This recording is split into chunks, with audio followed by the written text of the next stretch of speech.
In time.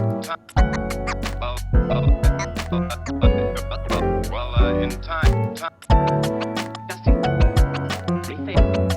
Testing. Refail.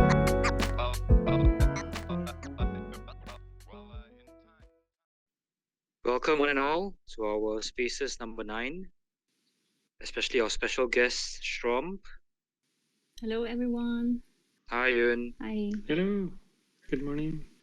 Hello, friends. Hey, it's great to hear your Hello. voice I had to finally. wander back to my house to get on Wi-Fi. Yeah, I guess the cell service in Berkeley is not very good, so Wi-Fi it is. Thanks so much for accommodating us. I hope your dogs forgive us for not having their walk. Yeah, she already got one today. She'll be fine just barking in the yard. I'll just have to, react whenever she sees something walk by. Okay, cool. Thanks so much. I guess we can just get started and then we'll see people probably trickling in later. So welcome everyone to our Spaces number 9. And just a very brief recap. We are the Angels Wing, a virtual gallery and community that's focused on helping independent artists feature their art and gain more visibility to sell their work. So that's pretty much who we are. If you're interested to feature your art, do hit us up either by DMs or join our Discord. Everything's on our link tree in our profile page. And today's space is mainly featuring Ethspresso, one of our OGs of the Angels Wing, but he has never really had the chance to show off his work. So today is the day for him.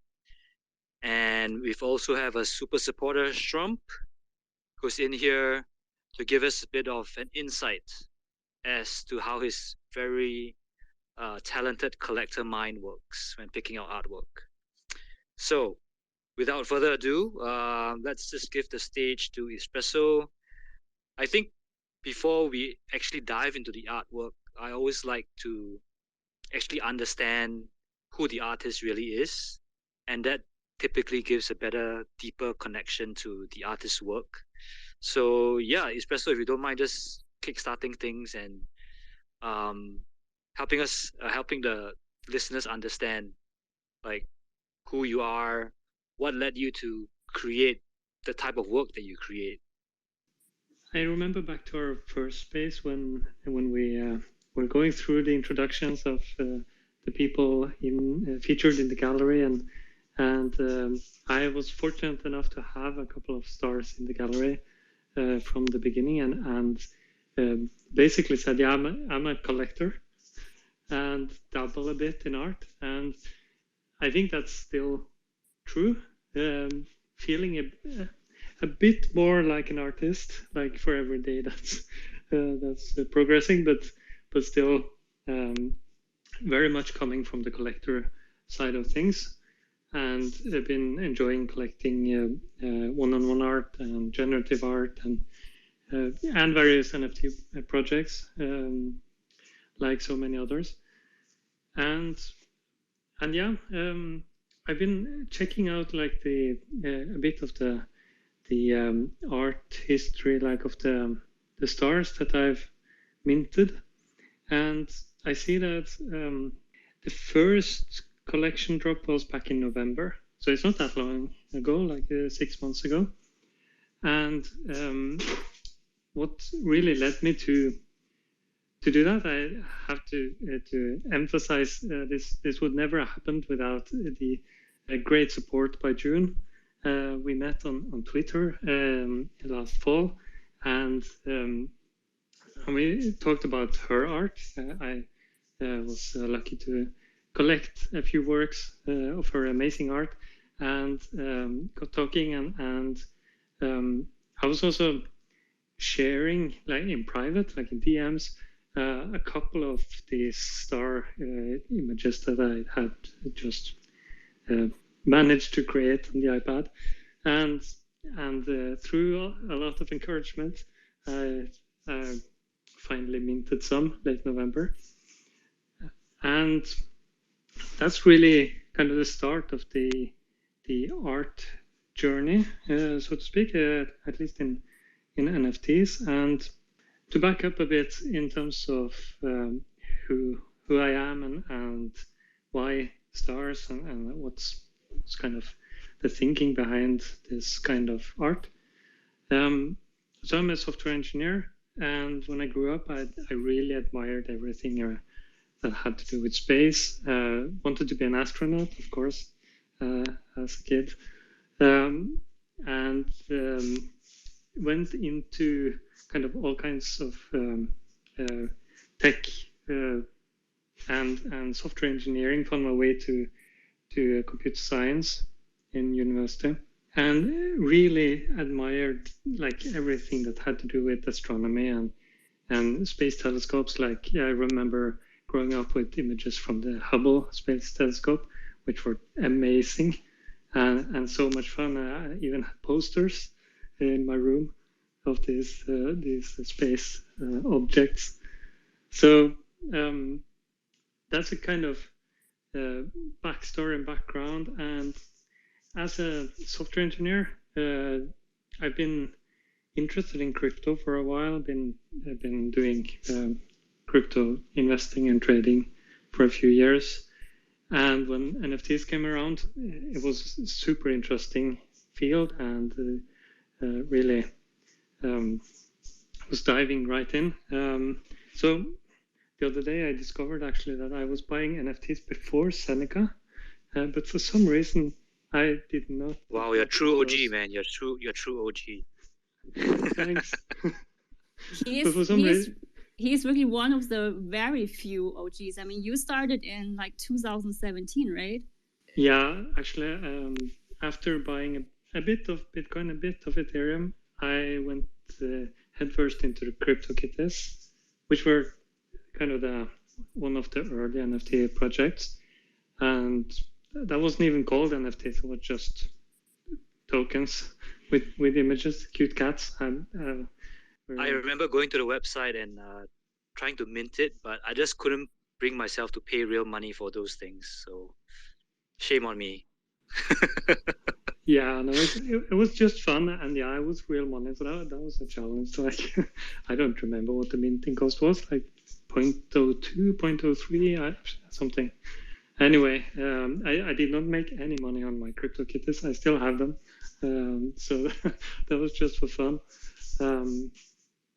But yeah, so I've been in general very curious about everything cryptocurrency related and NFT related, and that also plays into kind of the introduction of I'm a collector first and foremost, but I do love creating digital art, and I mentioned before as well. I think the technology that is underpinning the NFTs is really a revolution for digital art, because I may be giving off my age. So full disclosure, I'm 40, and that means that I was around like in the early days of internet, where there were these LAN parties. And one very cool thing about these LAN parties was that there was a demo scene where there were people coming with their computers just to come together to make digital art, typical animations, demos, various kinds of any kind of graphics that could showcase their skills in digital art. And I do see the lines back to that movement with the current NFT art movement and the generative art space as well. So yeah, fortunate to have seen some of these phenomena and connect the lines, and yeah, really happy that I've been able to mint some digital art as well, and even sell it. That's like mind blowing. It's possible to sell digital art. So very. And your floor, I heard, is 5 ETH now, right? It was 5 ETH for a brief moment. We had fun with floors I have to say. So because I launched a new collection on Monday called Blooming Stars, which we can talk a bit more about, sure. But long story short, it was only 4 pieces, and they sold within a couple of days. And then a couple of people were listing their pieces for 5 ETH, which was very fun. So I list them for 0.03 ETH, just to be clear. So 5 ETH was, of course, without out of anyone's range. But yeah, it was fun. And now I've minted a couple more into the same collection. So now the floor is 0.03 again. So now you have 2 more pieces available? I do. I minted them yesterday. Okay, great. And I think there's a lot of differences between that first collection I dropped in November and this one that I dropped this week, kind of symbolizing everything that I've learned by being part of the Angel Swing and discussing with all of you all of these various aspects of being an artist in the Web3 space. So yeah, I'm going to add gradually to this new collection over time, which to describe the first collection. So the first collection was dropped all at once. Basically sitting and uploading 32 stars in the first collection, and then 16 more in a kind of volume 2 on OpenSea. Sorry, just to interrupt a little bit, just for our listeners' benefit, you're talking about the launch strategy now, right? The difference between that and your current one? Yes. Okay. So, but yeah, before we go there, any questions so far? Well, I mean, for me, it's before I let the expert on art, which is Yoon, ask about more of the artistic questions. What I'm very interested to find out is there are quite a few of you guys in our Discord who want to be astronauts.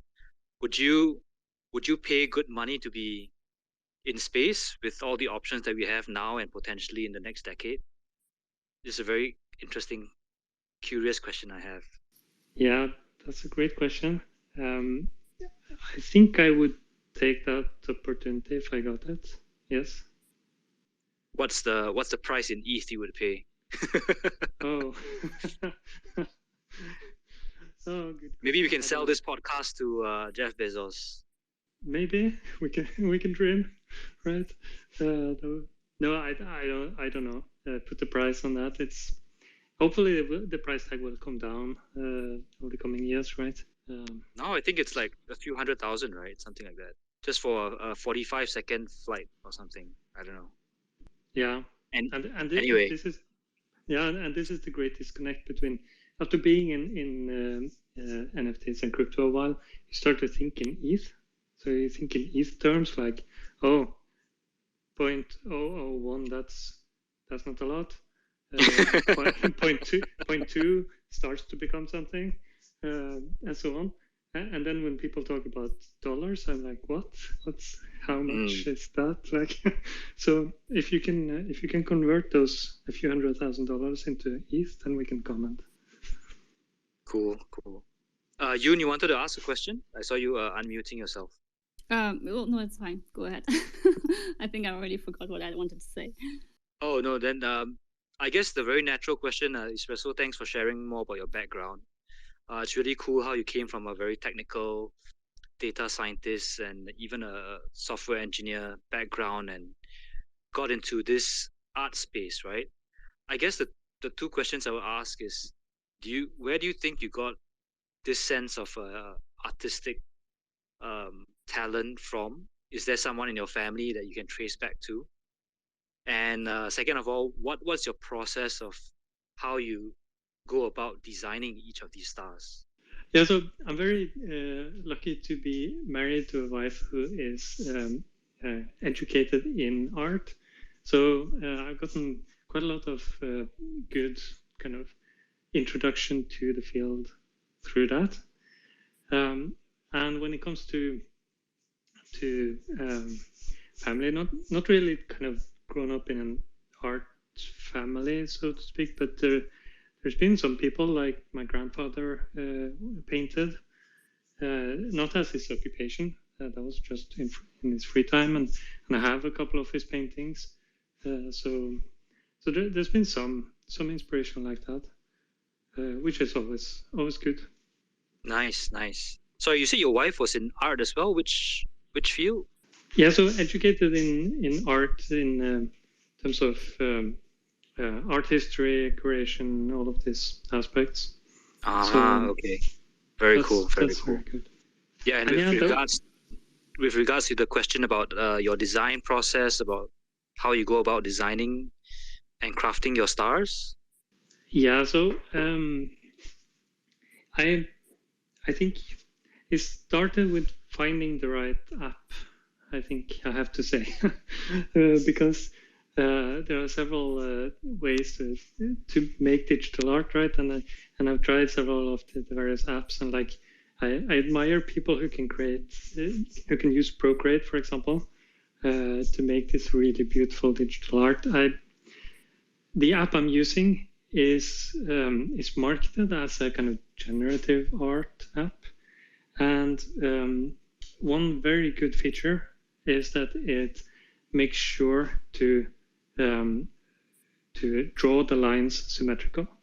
So I can quite easily draw a round shape, for example, and I don't have to be like annoyed by some of the shapes not being perfectly round or non-symmetrical. And I think that was a big enabler for making anything at all, because with that help, it was a lot easier to focus on how do I want it to look, like what kind of pattern, what kind of colors, how to combine the different brushes or tools. So I owe it a lot to that, and very happy that kind of technology can help in this way. And I did also share a kind of behind the scenes video on Twitter just now to also let people see how the process goes.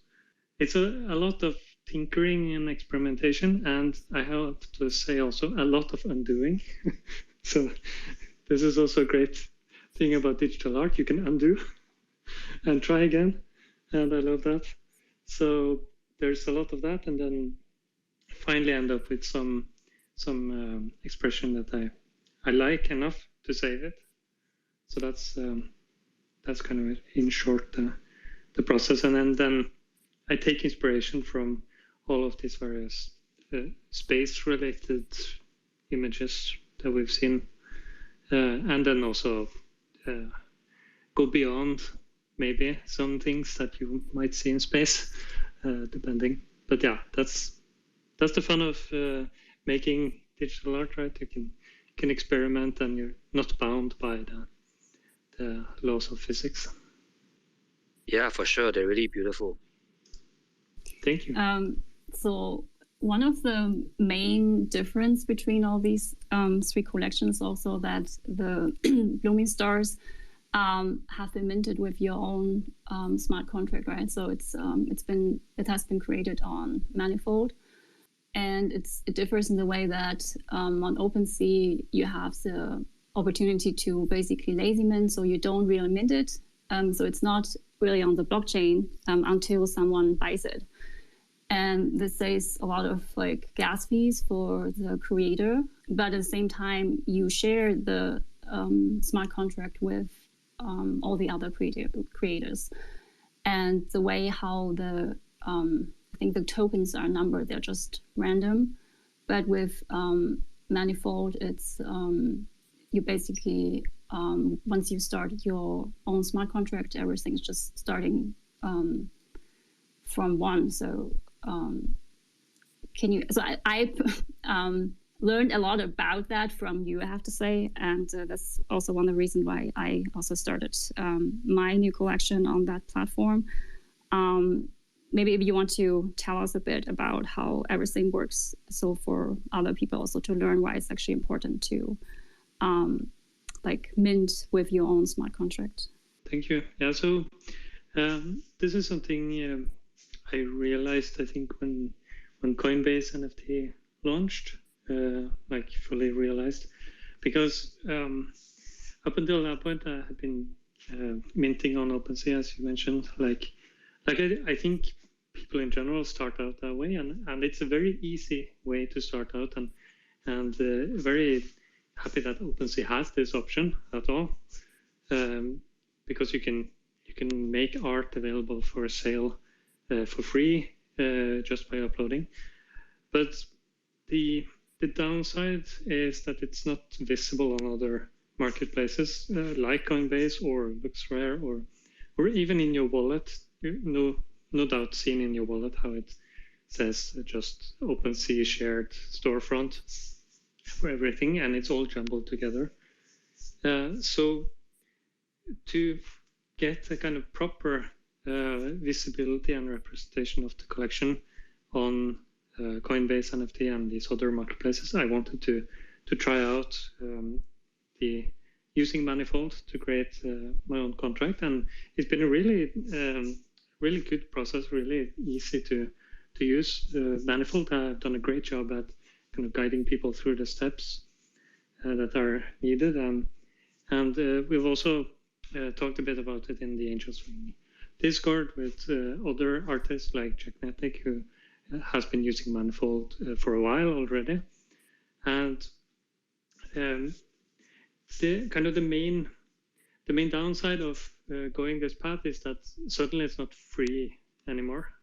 So I think I paid something like 0.007 ETH for each mint, depending on gas, of course. But it's, as you mentioned, it's exactly because when you use Manifold, you actually mint the art to the blockchain, or mint the token to the blockchain when you create it, instead of the lazy minting on OpenSea, where when you upload to OpenSea, it's just sitting in a database at OpenSea, and it doesn't get minted until someone buys it. So that also means that pieces that are not sold yet on OpenSea don't appear anywhere, not even in your wallet, which realizing that, I found that, okay, I want to try this other approach, and it's been a great experience so far, and it's amazing to see the collection pop up in all the different tools and marketplaces and wallets and all that.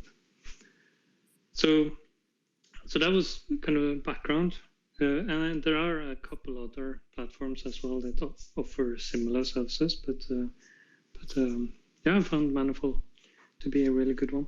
So for everyone who doesn't know Manifold, it's actually a free platform, right? So you don't actually pay for the service you're using, which is really great, I think. Because if you want to develop a smart contract, you either have to code yourself or you have to hire someone. So I think this is really great for all creators out there who can just use this platform for free. And the gas, of course, that you pay, it doesn't go to the platform. It's just that something you're paying to the miners. Like for me, I think one of the great benefit with using like your own smart contract is also that, like for instance, on OpenSea, when you sold an artwork, it's basically everything, like the metadata is frozen. You can't change it anymore. But like with your own smart contract, you have the option to change the metadata, like the digital file, and also update like traits in the future, which is great, I think, which is kind of also interesting because you can, even after the work has been sold, and this kind of creates like can we say dynamic NFT? I don't know. But I think with this kind of smart contract, you can create dynamic NFTs, like that changes, like for instance, over certain over the day, for instance, like, or over the years, which is kind of interesting, I think. Yeah, that's true. And also this ability to to update traits and even set traits. It's great. I haven't been using the setting features or traits on OpenSea, and I know it's possible there as well, so that's not unique to Manifold, but Manifold by default puts a trait called artist with my handle on everything I mint. And I was thinking, okay, great, maybe I should come up with some new traits then, since there's already traits. And that also turned out to be a very fun aspect of this. So I added a trait for color palette, and then came up with these names for the various palettes. And for people who've looked at them, they have seen that it's actually some kind of gemstone that's been inspiring every one of these palette names. So I've been like Googling various gemstones, and you wouldn't believe how many different types there are and how many different colors, and like every gemstone comes in 10 different color variations. And yeah, but it's been a fun part of like creating and this kind of tiny piece of it, adding the trait, turned out to be fun, and also be something that people notice, like starting to describe them not as blooming star number 4, but as the fairy peridot star, because that's the palette name. So that was fun. Yeah, I actually really love the way how you name these different palette traits, and actually I think I even associated actually with the title. So instead of just the number of the star, like you saying the palette as the name of the star. And it's great, as you said, that when you Googled for the different gemstones, that you found this huge variety of names. So I think you will have a lot of inspiration also for future blooming stars. Yes. I have one question actually. Yes. So you have been like in NFTs like since 2017. How was there already a Twitter community or NFT community on Twitter? And how did the space like change for you? I mean, you have experienced this right from the beginning. I was wondering how it was that time and compared to now. Yeah, that's a good question. So no, there wasn't really any kind of Twitter community back in the CryptoKitties days, like 2017, 2018. I have been on Twitter, like crypto Twitter, for that period, and there's been a lot of like talk about the various cryptocurrencies, and at one point DeFi started to become a thing, so a lot of chatter about that. But the NFT Twitter that we have now is really something new, and I don't think that for me, I didn't kind of discover that until last summer probably. So I do remember, for example, one early project I minted January 2021, so 1.5 years ago almost, was Ether Cats, again with the cats. And back then I remember looking at the various collections available and doing some research on Twitter, and there wasn't really that much talk about these collections. Like around that time you got the Hash Masks collection that some might have seen, and of course when you came to April, May that year, you had the Bored Ape, which I looked at them. I didn't think they were that interesting. Big fail, but yeah. To answer the question, I think really this community that we have now has really grown from basically nothing to become the amazing community we have in just the last 12 months. That's my impression. That was one of the questions I never dared to ask you, is how you actually miss the Bored Apes when you have been in the space for so long. But yeah, No, you said I want to chip in there. I also missed it because my friend actually asked me to take a look at it. I was like, there's no way I'm going to pay 1 ETH for that silly looking ape. So that was that. Yeah, I had the So- same conclusion. Yes. Yeah, I think it's always easy to see on hindsight. Like, I should have bought that, even though it was just one ETH, just as in inverted air quotes, right? But it's always at that point in time where you don't realize the situation is very different from when you are looking back. Yeah, it's just like how people say you always say you want to buy ETH below 3,000, but now ETH is at like 2.6. Nobody dares to buy, right? So Yeah. it's just human psychology, I guess so. But anyway, this dovetails very nicely into a collector's mindset, right? And we'll take questions later if we have time for Ethspresso. But now time for our second featured speaker. We have Shruuump. I hope I pronounced his name correctly. Welcome to the stage. And he's our first collector to be featured on stage because he's one of our super supporters. He has a very varied collection. I actually had the pleasure of visiting his warehouse gallery just now. And yeah, it'd be nice to understand how he goes about picking some of these and selecting some of these art pieces, given his exquisite taste. And yeah, Shruuump, please, the stage is all yours. Oh, thank you. Good morning, friends. I wouldn't say I'd have exquisite taste, but I can definitely go through my thought process for you. I mean, I guess I'll just start at I actually got into NFTs with crypto kitties as well, but not nearly as early as Ethspresso.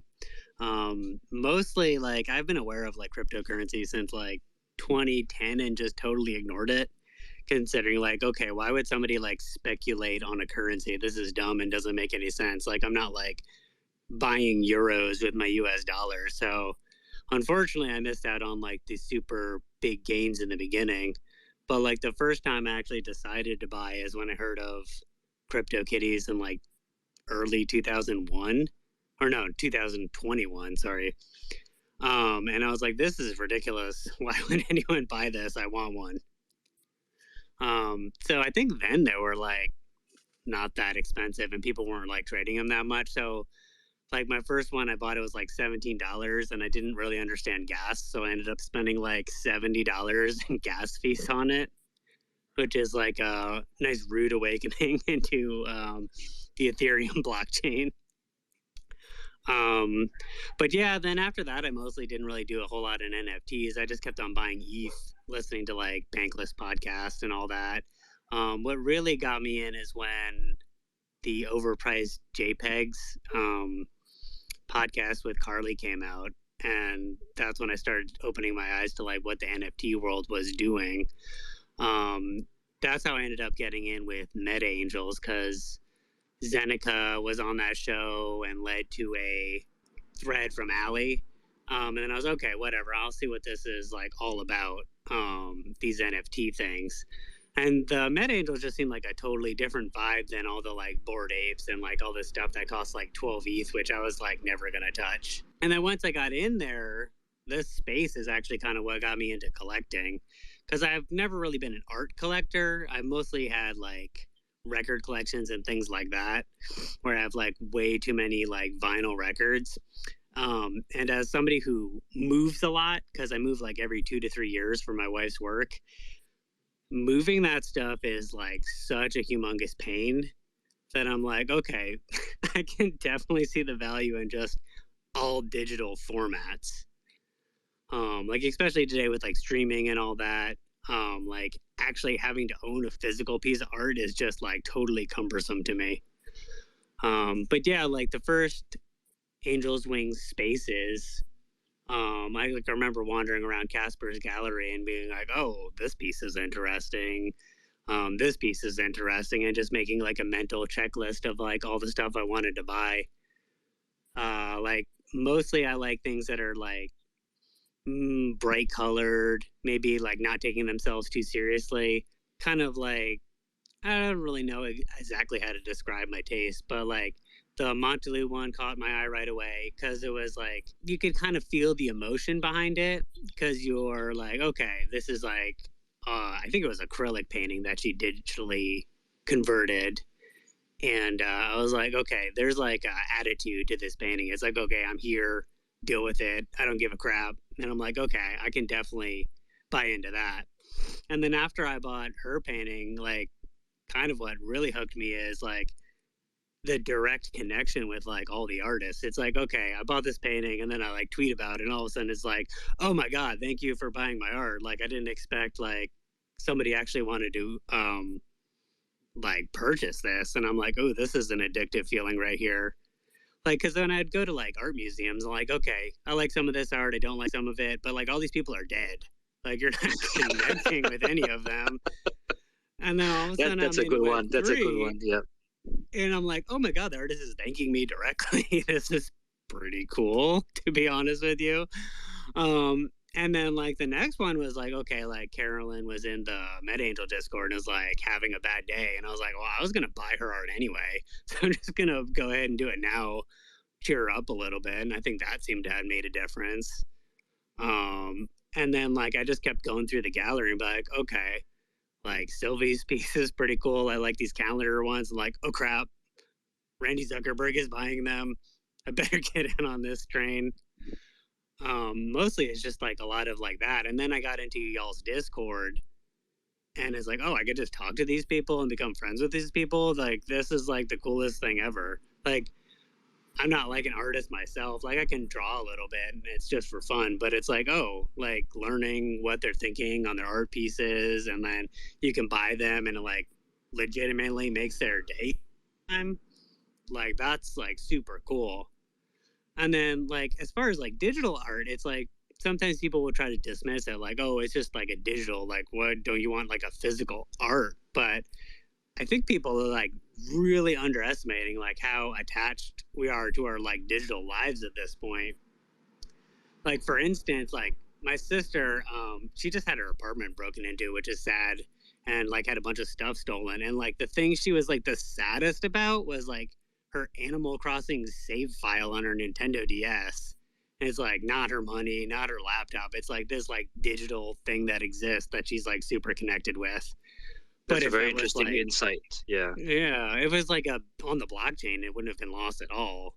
Like, so that's like, okay, you can keep this stuff. It's like safe someplace random as long as you're not giving away your seed phrase. And there's like a direct connection of not just like you with the art and the like emotion behind it. Like, and then you can have a direct connection with the artist. It's really like an interesting space for collectors because I don't know, like before this, like you go to an art gallery, like the artist is not there. They won't even tell you the price. Like you don't know what the deal is. You're not like able to like directly like, oh, what was your thought process on this? And like y'all are just doing spaces like once a week mostly and telling me exactly like, oh, this is what I was thinking. And then sometimes you can like really get an in-depth, more appreciation of like where they were going with it. Like for sometimes like artists like, okay, instantly like, oh, that's interesting. I get it. I like it. I want to buy it. And sometimes you're like, oh, now you've explained it. Like that's way more interesting than I thought it was. So I don't know. Any other questions on my process? I resonate a lot with that. So I think it's so good to be able to learn more about the art and interface with the artists, like discuss stuff on Discord. Like it's amazing and it makes it so much better to actually be able to collect the art and appreciate it. Like it's we can actually discuss what went into making it and why it was made. So yeah, I love that. I also resonate a lot with the digital art not requiring physical effort to not just move but put up on your walls, right? Because when I was living in my previous apartment, my wife would be bugging me so much about how we had quite a bit of art, but I still couldn't be bothered to pay someone to put them up. But yeah, on a digital gallery, you just click and it's up on the walls, right? And like Shruuump said, it's all about just a link where you can show your friends the kind of artwork that you have. is digitally verified on blockchain. I think this feature isn't spoken of enough, and I totally resonate with that. So yeah, thanks very much for sharing, Shruuump. Yeah, I mean, Yeah. and like Maxi, I think was having a question the other day. If you like the art, why don't you just like right click save it and put it somewhere? But I'm like, okay, like that's not really the point. Like you can have a digital copy of it, but like you're not actually like connecting with the artist, right? It's like not even about it blowing up in price. It's like, okay, I was friends with this artist before they got big. Like that's so Yep, much cooler than just having a piece. Exactly. Yeah, you wanted to say something? Yeah, I wanted to say that I also totally resonate what Shruuump said. I think what makes the NFT space so special is actually that artists and collectors, they can connect with each other, and this is not something very common like in the traditional art area. I mean, I wouldn't exclude it, but it's I think it's very special based on that we are all on these digital platforms, and which makes like interaction also easier, and because everyone like uses Twitter to interact with each other. And like for me, I got into NFTs as a creator in the first place, but when I've been now it's since 7 months in the NFT space, and the more I actually got also to interact with other people, I also really started to enjoy collect pieces from other artists as well. And so far, actually, I put all my profits that I made from my NFT art into other artists. And I also totally enjoy like interacting with them and learning particularly about the story. I think this is also why I enjoy our Twitter spaces so much. Chatting with other artists about their work, what moved them to create this kind of work, and the story behind the art. Yeah, and as you said before, that it gives you a really strong, like almost addictive feedback, positive feedback when you like see that how other artists appreciate that you support them, which is kind of really nice. Yeah, I wanted to ask you, do you actually use a smart screen in your home to display your digital pieces? Like I think Ethspresso, he has like a smart screen from Samsung, so you can also appreciate them in your home, basically. Not yet, but I mean, eventually I want to. The problem is I live in like a tiny, like basically a closet in the Bay Area that costs way too much, so I don't have much wall space. So I'm like hoping to like move to a place with some room so I can actually like display it all. But yeah, I mean, currently it's like all like on my phone or on my computer, which I like visit a lot because I'm on my phone like all day long. But yeah, like another thing I wanted to say is like the nice thing about the connectiveness is like everyone is so collaborative. Like it's all like yes and like all of a sudden you can have this piece and like for instance like my PFP, like I got it from Munch, and then all of a sudden I got this like music NFT, and I was like, oh, how do I combine these? And Sylvie was like, okay, I'll just do this for you, and like all of a sudden I have this like weird animated like music NFT just by like connecting with people. Like it's like so cool that you can just be like, oh, can I do this? And there's like 6 people that are like, yeah, I'm gonna help you with that, which is like absolutely amazing about this space. Yeah, totally. It's absolutely amazing how easy also it's just to collaborate with other artists, and how all this creativity, like from different type of people with different type of styles, just come together to create something really unique. This makes everything pretty exciting. Yeah, that's really cool. Thanks so much for sharing, Shruuump. Actually, Ethspresso. Sorry. Oh, sorry. Go ahead, Yun. You got cut off, so I thought. Shruuump, you can of course also just enjoy your art in the digital gallery. I just visited your warehouse this morning, and I found it pretty. It's very eclectic, and it has a very unique character, I would say. And yeah. Yeah, I mostly just buy things I like. Like, I'm not sure if I'm a tastemaker, but if it's interesting to me, I'll buy it and put it up in my gallery. And then, I'm like happy that the artists are getting something and like appreciating it and getting to see their arts with like other arts on the wall. So it's like all a very cool experience. Yeah. Thanks so much for sharing, Shruuump. I just wanted to swing back to Ethspresso for a moment because I remember he started his sharing by saying he came as a collector first, right? So maybe Ethspresso, in the little time that we have, could you just do a very quick share about your own perspectives as a collector and how you personally start your collector's journey from the other side of the table compared to being an artist? Like, how do you go about your typical selection process of, oh, I like this piece, and obviously the $1 million question of how would you value it? Is it kind of within my price range, or is it a value investment, so to speak? Stuff like that. If you don't mind just sharing a little bit. Yeah, sure. So the collection part of it, as I mentioned, it came first, and really started with becoming part of kind of the right circles on Twitter. I feel like these various threads and people that share art and discovering art through that, and very much as Shruuump also mentioned, buying what you like. That's how it goes, right?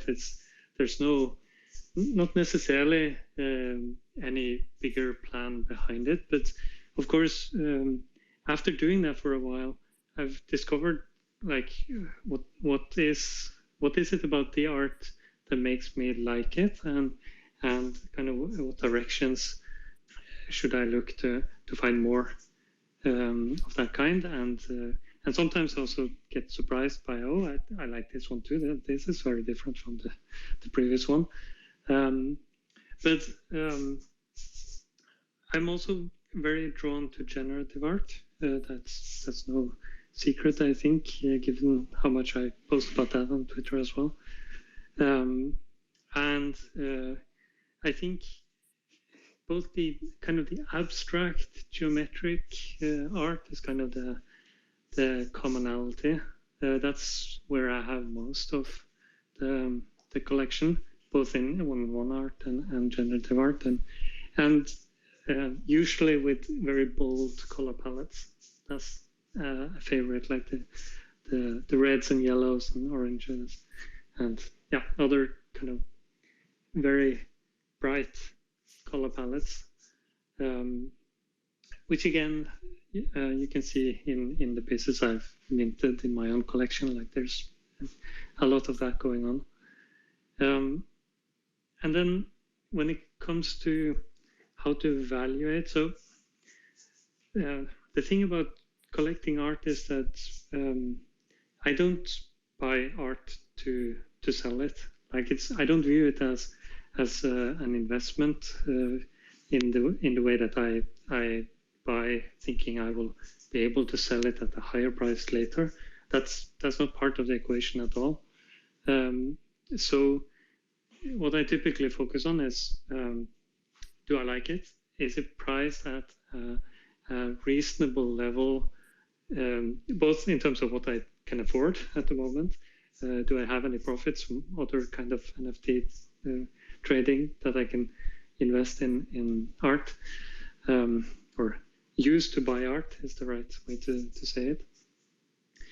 And also over time started to kind of figure out, is it priced reasonably? So sometimes I find myself putting in offers on one-on-one art, and I think pricing is kind of a sensitive topic, but at the same time I think we can benefit from talking about it. And I think you're the best person to talk about pricing because you're not just a collector, but you're an artist as well. So I think artists will not have any, will not hold any personal grudges with you.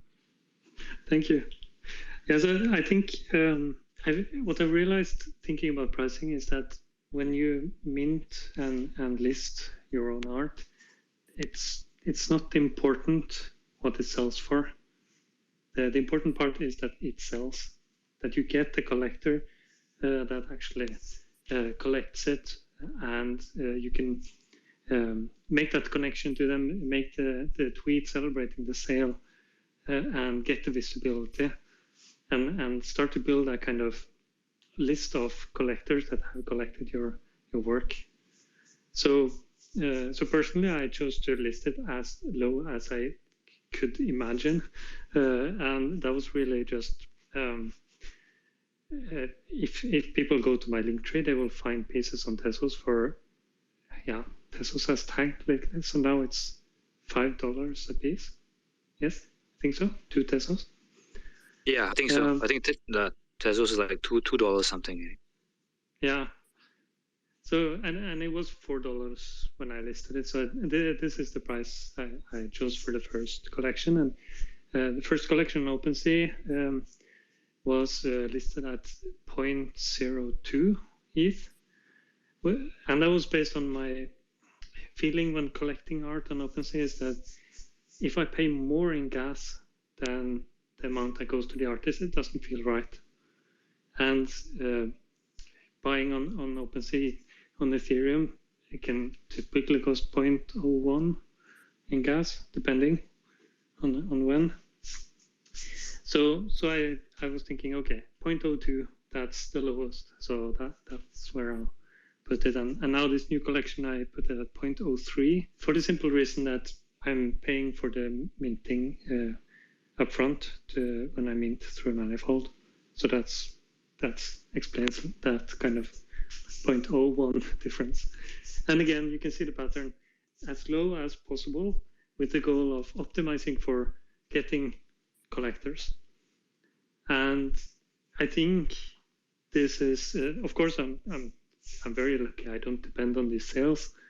I'm sure it's very different for a full-time artist that needs sales. So I can't really speak to that. But that would be my advice to people starting out. That's think about how to get your work into the hands of collectors, and don't focus on the price, other than just make sure that you cover your costs in terms of gas fees and other fees. And this is where we've talked about foundation before, where the fees are higher, which also drives up kind of the minimum price that people need to list at on foundation. And I think we said something like 0.05 is really the break-even point if you list at foundation. So, but yeah, that would be the starting point. And yeah, I see this is tricky because there are so many great artists that seem to struggle a bit with this. You see that they've listed maybe at a slightly high price and struggle to get sales. So then I think the right thing to do is lower the prices. Yeah, I think that's a very sensible sharing. Thanks for that, Ethspresso. But you also brought up a very good point that your pricing strategy is more for the long term, which is not necessarily a luxury that all full-time artists can afford, right? So I guess it's just really a balance that you need to find for yourself. Yeah, so we're kind of running out of time, but before we, do you have any other last questions for the collectors, Shruuump and Ethspresso? I think I'm fine right now. Thanks for asking. Okay. Before we just wrap things up, Shruuump, could we just get your bits of advice for any new collector that's going to come into the NFT space? I know it's kind of like a bear market right now, but hey, you never know. People might just hit us up on our recordings and want to listen into some good tips on where to start and how to start as a new collector. Yeah, I mean, the bear market doesn't matter if you're collecting one-on-one art, especially like if you're not planning on flipping it. Like mostly just buy things that you like at a price that you can afford. Like most of the art I buy, I will, like, instead of like having it in ETH or dollar terms, I convert it to like, how many hours am I going to be at work for this? And if that's worth it, just buy it. That's a good way. That's a good way. Then don't buy it. Or like if it's like really good, like maybe save up for it. But like, yeah, it's like just get something you want to keep. Like, don't be trying to flip stuff. Like, if you find a piece of art that you really like connect with, and you're like, okay, the emotions of this like really connect with what I'm going for, and like I just want to have this, and it's like, I don't know, like 2 hours of work. Yeah, no problem. I'm gonna buy that without thinking.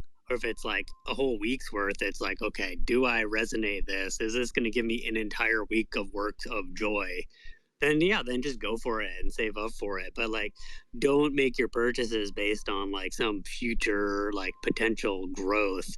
And then like buy from artists you like connect with them, talk to them. Like, Web3 is so accessible. Like if you want to ask them a question, they're probably going to answer you. And if you like the person, you want to support them, maybe like pay a little bit more than you would have otherwise.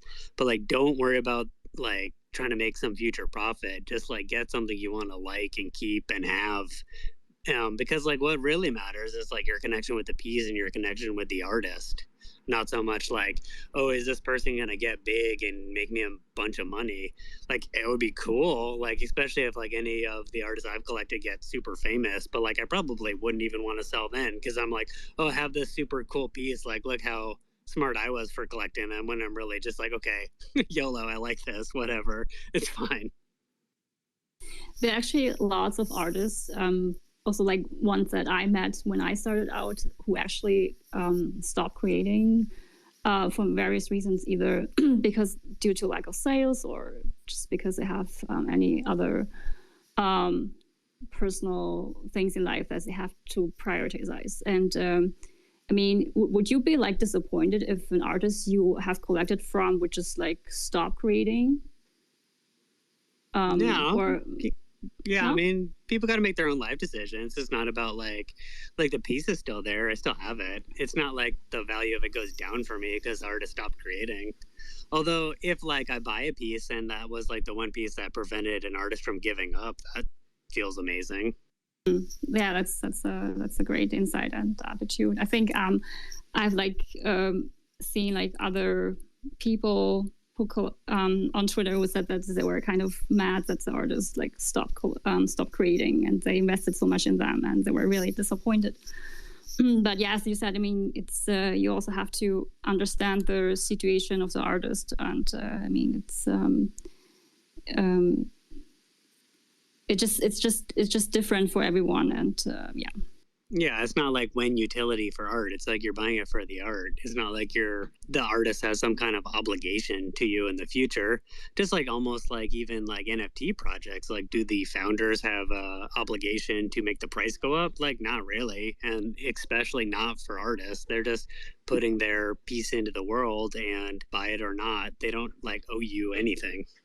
Yeah, all very sound, wise points. So if I can summarize, Shruuump, your advice would be buy only art that you like, buy only from artists you like, and don't try to flip. Pretty much, yeah. Okay, just a very quick check. Any questions from the floor? If not, thanks everyone for your time. Really appreciate it, and we look forward to seeing you in our next spaces. Can I just say something before we start? Oh yeah. Oh, sorry. I thought there was just, no other questions. Yeah, I just want to say how much I really appreciate people like Shruuump and Ethspresso in the NFT space, because they just collect like in an unconditional way, not requiring anything back, and just because they enjoy the art and they enjoy supporting the art. And I think this is not something that we should take for granted. And I think these are the people who actually make this NFT space, particularly for one in one artist. So just so yeah, so precious. And I just want to say thank you. Yes, thank you guys. Thank you. Bye. All right, bye everyone. Have a great weekend.